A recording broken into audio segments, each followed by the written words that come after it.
MP ಚುನಾವಣೆ ಮೈಸೂರು ಚಿಕ್ಕ ನನಗೆ ಅದ್ರ ಬಗ್ಗೆ ಯಾವುದೇ ಈಗ ನಾನು ನಿಲುವು ಏನು ಇಟ್ಕೊಂಡಿಲ್ಲ. ಅದನ್ನು ಪಕ್ಷದ ವರಿಷ್ಠರು ತೀರ್ಮಾನ ಮಾಡ್ತಾರೆ. ಪಕ್ಷದ ವರಿಷ್ಠರು ಯಾರಿಗೆ ಟಿಕೆಟ್ ಕೊಟ್ಟು ನಿಂತ್ಕೊಳ್ಳಿ ಅಂತ ಹೇಳ್ತಾರೆ ಅವ್ರು ನಿಂತ್ಕೊಳ್ತಾರೆ. ಬೇರೆಯವ್ರಿಗೆ ಏನಾದ್ರು ಟಿಕೆಟ್ ಕೊಟ್ಟರೆ ಅವ್ರ ಪರವಾಗಿ ಕೆಲಸ. ತಮಗೆ ಕೊಟ್ಟರೆ ತಾವು ನಾನು ಯಾವುದೇ ಒಂದು ಆಕಾಂಕ್ಷೆ ಇಟ್ಕೊಂಡಿಲ್ಲ. ಕೊಡಿ ಅಂತ ನಾನು ಕೇಳೋದಕ್ಕೂ ಹೋಗೋದಿಲ್ಲ.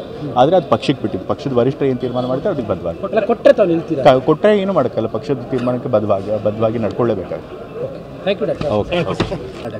ಎಂಪಿ ಚುನಾವಣೆ ಮೈಸೂರು ಚಿಕ್ಕ ನನಗೆ ಅದ್ರ ಬಗ್ಗೆ ಯಾವುದೇ ಈಗ ನಾನು ನಿಲುವು ಏನು ಇಟ್ಕೊಂಡಿಲ್ಲ. ಅದನ್ನು ಪಕ್ಷದ ವರಿಷ್ಠರು ತೀರ್ಮಾನ ಮಾಡ್ತಾರೆ. ಪಕ್ಷದ ವರಿಷ್ಠರು ಯಾರಿಗೆ ಟಿಕೆಟ್ ಕೊಟ್ಟು ನಿಂತ್ಕೊಳ್ಳಿ ಅಂತ ಹೇಳ್ತಾರೆ ಅವ್ರು ನಿಂತ್ಕೊಳ್ತಾರೆ. ಬೇರೆಯವ್ರಿಗೆ ಏನಾದ್ರು ಟಿಕೆಟ್ ಕೊಟ್ಟರೆ ಅವ್ರ ಪರವಾಗಿ ಕೆಲಸ. ತಮಗೆ ಕೊಟ್ಟರೆ ತಾವು ನಾನು ಯಾವುದೇ ಒಂದು ಆಕಾಂಕ್ಷೆ ಇಟ್ಕೊಂಡಿಲ್ಲ. ಕೊಡಿ ಅಂತ ನಾನು ಕೇಳೋದಕ್ಕೂ ಹೋಗೋದಿಲ್ಲ. ಆದರೆ ಅದು ಪಕ್ಷಕ್ಕೆ ಬಿಟ್ಟಿದ್ದು. ಪಕ್ಷದ ವರಿಷ್ಠರು ಏನು ತೀರ್ಮಾನ ಮಾಡ್ತಾರೆ ಅದಕ್ಕೆ ಬದ್ಧವಾಗಿ ಕೊಟ್ಟರೆ ತಾವು ನಿಲ್ತೀರಾ? ಕೊಟ್ಟರೆ ಏನು ಮಾಡೋಕ್ಕಲ್ಲ. ಪಕ್ಷದ ತೀರ್ಮಾನಕ್ಕೆ ಬದ್ಧವಾಗಿ ನಡ್ಕೊಳ್ಳೇಬೇಕಾಗುತ್ತೆ.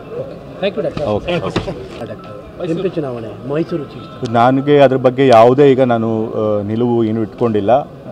ಅದನ್ನು ಪಕ್ಷದ ವರಿಷ್ಠರು ತೀರ್ಮಾನ ಮಾಡ್ತಾರೆ. ಪಕ್ಷದ ವರಿಷ್ಠರು ಯಾರಿಗೆ ಟಿಕೆಟ್ ಕೊಟ್ಟು ನಿಂತ್ಕೊಳ್ಳಿ ಅಂತ ಹೇಳ್ತಾರೆ ಅವ್ರು ನಿಂತ್ಕೊಳ್ತಾರೆ. ಬೇರೆಯವ್ರಿಗೆ ಏನಾದ್ರು ಟಿಕೆಟ್ ಕೊಟ್ಟರೆ ಅವ್ರ ಪರವಾಗಿ ಕೆಲಸ. ತಮಗೆ ಕೊಟ್ಟರೆ ತಾವು ನಾನು ಯಾವುದೇ ಒಂದು ಆಕಾಂಕ್ಷೆ ಇಟ್ಕೊಂಡಿಲ್ಲ. ಕೊಡಿ ಅಂತ ನಾನು ಕೇಳೋದಕ್ಕೂ ಹೋಗೋದಿಲ್ಲ. ಆದರೆ ಅದು ಪಕ್ಷಕ್ಕೆ ಬಿಟ್ಟಿದ್ದು. ಪಕ್ಷದ ವರಿಷ್ಠರು ಏನು ತೀರ್ಮಾನ ಮಾಡ್ತಾರೆ ಅದಕ್ಕೆ ಬದ್ಧವಾಗಿ ಕೊಟ್ಟರೆ ತಾವು ನಿಲ್ತೀರಾ? ಕೊಟ್ಟರೆ ಏನು ಮಾಡೋಕ್ಕಲ್ಲ. ಪಕ್ಷದ ತೀರ್ಮಾನಕ್ಕೆ ಬದ್ಧವಾಗಿ ನಡ್ಕೊಳ್ಳೇಬೇಕಾಗುತ್ತೆ.